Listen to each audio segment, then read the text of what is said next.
এই রথকে নিয়ে এবং রথস্বামীকে নিয়ে সাহিত্য রথকে বিভিন্ন আঙ্গিকে উদাহরণ হিসেবে ব্যবহার করা, এর যে প্রচলন কিন্তু বহুকালের পুরনো।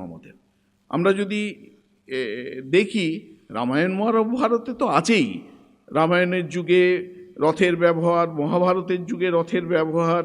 একটা সময় ছিল রথ দান করাটা একটা খুব পুণ্য কর্ম বলে বিবেচনা করা হতো, এবং সেটি আপনারা দেখতে পাবেন দোলের দিনে আমরা এই যে মঠ খাই না, এই চিনি এতে তৈরি, সে সব আকারগুলো কিন্তু এখন নানা রকমের আকারে হচ্ছে, ঘোড়া পাখি ইত্যাদি ইত্যাদি, কিন্তু রথের আকারের যে মঠ, ওইটি হচ্ছে আমাদের প্রাচীন যে ট্র্যাডিশন। আমাদের ওই যে রথকে আমরা কি চোখে দেখতাম, রথ মানে হচ্ছে যে এই আমরা এবার সেইটি সম্পর্কে একটু চর্চা করব, যে আমাদের উপনিষদে রথের প্রসঙ্গ কোথায় কোথায় এসছে, একটা দুটো আমি উদাহরণ দেওয়ার চেষ্টা করব।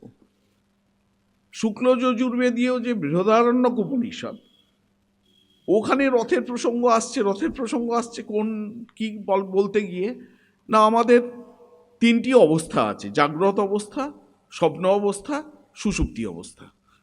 স্বপ্নাবস্থার কথা বলতে গিয়ে এবং বলছেন এই যে তিনটে অবস্থা, এই তিনটে অবস্থায় সত্য হয়ে উঠছে কিন্তু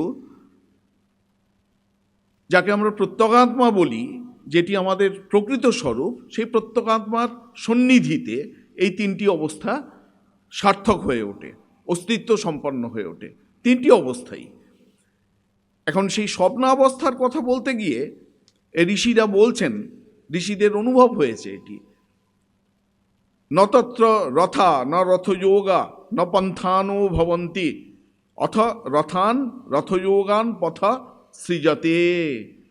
ওই অবস্থায়, তত্র মানে ওই অবস্থায়, ওই স্বপ্নাবস্থায় আমরা তো বিছানায় ঘুমিয়ে আছি, আলোটা পর্যন্ত জ্বলছে না, কিন্তু দিব্যি দেখতে পাচ্ছি আমরা। একটা উদাহরণ দিয়েছেন, এটা অন্য যে কোনো উদাহরণও হতে পারত, কিন্তু ঋষিরা এখানে রথের উদাহরণ দিচ্ছেন। বলছেন সেখানে রথ নেই, রথ চালক নেই, যে পথ দিয়ে রথ যাবে সেই পথ পর্যন্ত নেই, কিন্তু দিব্যি রথটিকেও দেখা যাচ্ছে, রথ চালককেও দেখা যাচ্ছে। রথ যে রাস্তার উপর দিয়ে এগিয়ে চলেছে, রথযোগান পন্থানো ভবন্তি অথ রথান রথযোগান পথ সৃজতে, যেন সৃষ্টি করা হচ্ছে, যেন তিনি সৃষ্টি করছেন, রথকে সৃষ্টি করছেন, রথ চালককে সৃষ্টি করছেন এবং পথকে সৃষ্টি করছেন। কে সৃষ্টি করছেন? সহি কর্তা, যিনি হচ্ছেন, মানে এর ইংলিশ করলে হয় হি ইজ দি এজেন্ট। সহি কর্তা, সেই পরমাত্মা, পরমাত্মার সন্নিধিতে রথ সৃষ্টি হচ্ছে। পরমাত্মার সন্নিধিতে কে রথ সৃষ্টি করছে? যে মন বলে যাকে আমরা ডাকি, মন বলে আমরা যাকে ডাকি, সেই মনের একটি অংশ যেন এই রথ সৃষ্টি করছে, রথচালক সৃষ্টি করছে, পথ সৃষ্টি করছে, এগুলি সৃষ্টি করছে। আরেকটি উপনিষদ, সেই উপনিষদে আমরা দেখতে পাই, এই মুন্ডক উপনিষদে এই রথের প্রসঙ্গ আছে। ওখানে বলছেন যে আমাদের ঠাকুরের একটা কথা বারবার বলছেন না, যে এই প্রসঙ্গে যে কোথায় আমরা ধ্যান করব, আমাদের ইষ্টকে আমরা কোথায় ধ্যান করব। ঠাকুর বলছেন কেন? হৃদয়ে ডঙ্কা মারা জায়গা, হৃদয়ে ধ্যান করতে হবে। সেই হৃদয় মানেটা কি? হৃদয় কি একটা শরীরের পার্টিকুলার জায়গা? তা নয়। হৃদয় মানে যতবার এই হৃদয়ের কথা, হৃদয়ে গুহা এইসব বলা হচ্ছে একটা শুদ্ধ বুদ্ধি। বুদ্ধিকে আমাকে শুদ্ধ করে তুলতে হবে, বুদ্ধিকে শুদ্ধ করে তুলতে হবে।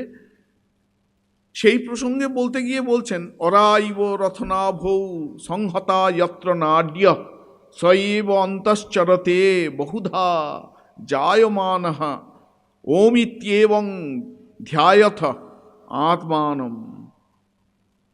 বলছেন যেমন অরাইব রথনাভৌ, রথনাভি মানে হচ্ছে রথের যে চাকা, সেই রথের চাকার যে কেন্দ্রবিন্দু, যেখানে রথশলাকা স্পোকগুলো, গিয়ে সব জুড়েছে, সেই জায়গাটাকে রথনাভি বলা হয়। সেইখানটায় গিয়ে রথের শলাকাগুলো, স্পোকগুলো যেমন গিয়ে যুক্ত হয়েছে, সেই রকমভাবে আমাদের সারা শরীরের যত নার্ভ রয়েছে, স্নায়ুতন্ত্রী রয়েছে, সব এসে হৃদয়ে গিয়ে মিলিত হয়েছে। হৃদয় হচ্ছে অনুভূতির জায়গা, সমস্ত নার্ভগুলো এসে হৃদয়ে মিলিত হয়েছে। এই জন্য হচ্ছে, অন্যান্য উপনিষদেও আছে, কঠোপনিষদেও আছে, হৃদয় হচ্ছে অনুভূতির জায়গা। সেই হৃদয়ে ওম ইত্যেবং ধ্যায়থ আত্মা, সেই হৃদয়ে আত্মার উপর ধ্যান করতে হবে। সেই আত্মা হচ্ছেন বাচ্য, তার বাচক হলেন ওঙ্কার। বাচ্য মানে হচ্ছে যে বস্তুটিকে আমি নির্দেশ করছি, সেই বস্তুটি হচ্ছেন বাচ্য, এবং সেই বস্তুটাকে যে শব্দ দিয়ে আমি ইঙ্গিত করে দেখাতে চাইছি, সেই শব্দটি হচ্ছে বাচক। যেমন বই, বই হচ্ছে বাচক, শব্দটি হচ্ছে বাচক। আর সত্যিকারের এই যে বই, এটি হচ্ছে বাচ্য। আমরা দেখতে পাই কথামৃতে ঠাকুর কাঁকুরগাছিতে গিয়েছিলেন রামদত্তের ওখানে। তা ওখানে গিয়ে এক হিন্দিভাষী সাধুকে তিনি দেখেছিলেন, গাছের তলায় বসেছিলেন।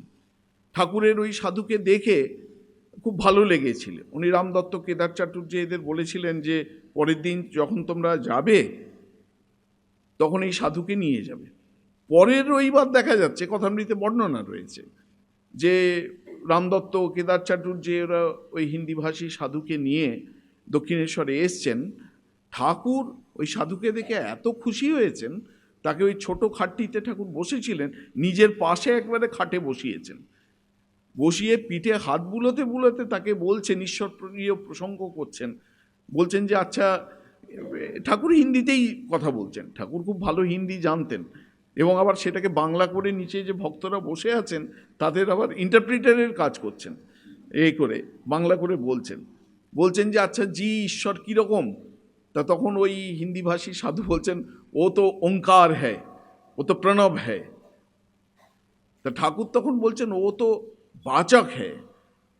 তখন এই সাধু বলছেন, ওহি বাচ্য ওহি বাচক হ্যায়। পৃথিবীর সমস্ত পদার্থের ক্ষেত্রে, সমস্ত অনুভূতির ক্ষেত্রে বাচ্য এবং বাচক এটি হচ্ছে দুটি স্বতন্ত্র সত্তা। যেমন বই শব্দটা, বই একটি সত্যিকারের বই। যেমন ঠাকুর বলছেন যে পাঁজিতে লিখেছে এক আড়া জল, কিন্তু পাঁজি টিপলে এক ফোঁটাও পড়ে না। তার মানে সত্যিকারের যে পাঁজিটা, এক আড়া জলটি ওটা হচ্ছে বাচ্য, কিন্তু পাঁজিতে যেটা লেখা আছে ওটা হচ্ছে বাচক। তার মানে বাচ্য এবং বাচক সবসময়ই পৃথক হবে। কিন্তু একমাত্র পরব্রহ্মের ক্ষেত্রে, পরমাত্মার ক্ষেত্রে ওই যেটি বাচ্য সেটিই বাচক। প্রণব মানে কেবলমাত্র একটা অক্ষর মাত্র নয়, কেবলমাত্র একটা শব্দ মাত্র নয়, কেবল একটা বাক্য মাত্র নয়। প্রণবকে বাক্য হিসেবেও কিন্তু গ্রহণ করা যায়। ভগবান গীতা মুখে বলছেন 10ম অধ্যায়, গিরাম অস্মি এক অক্ষরম, বাক্যসমূহের মধ্যে আমি হচ্ছে এক অক্ষরযুক্ত ওঙ্কার, এটি ওঙ্কারই হচ্ছে আমার বিভূতি, ওখানে আছে। তাই যখন এই সাধু বলছেন ওহি বাচ্য ওহি বাচক হে, মাস্টারমশাই লিখছেন, শুনিতে শুনিতে শ্রীরামকৃষ্ণ গভীর সমাধিমগ্ন হইলেন, চোখে পলক পড়িতেছে না, চিত্রার্পিতের ন্যায়। এবং বলছেন এই যে সাধুটি এসছেন, ইনি কখনো সমাধি দেখেননি, সমাধিমান পুরুষ দেখেননি, সমাধির ডেমনস্ট্রেশন দেখেননি।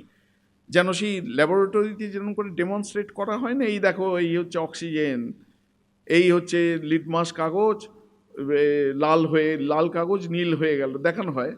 সেই রকমভাবে ঠাকুরের সমাধি হচ্ছে, আর নিচে বসে কেদার চাটুর্য ওই সাধুকে বলছেন, এই দেখো জি ইসকো সমাধি বলতা হ্যায়।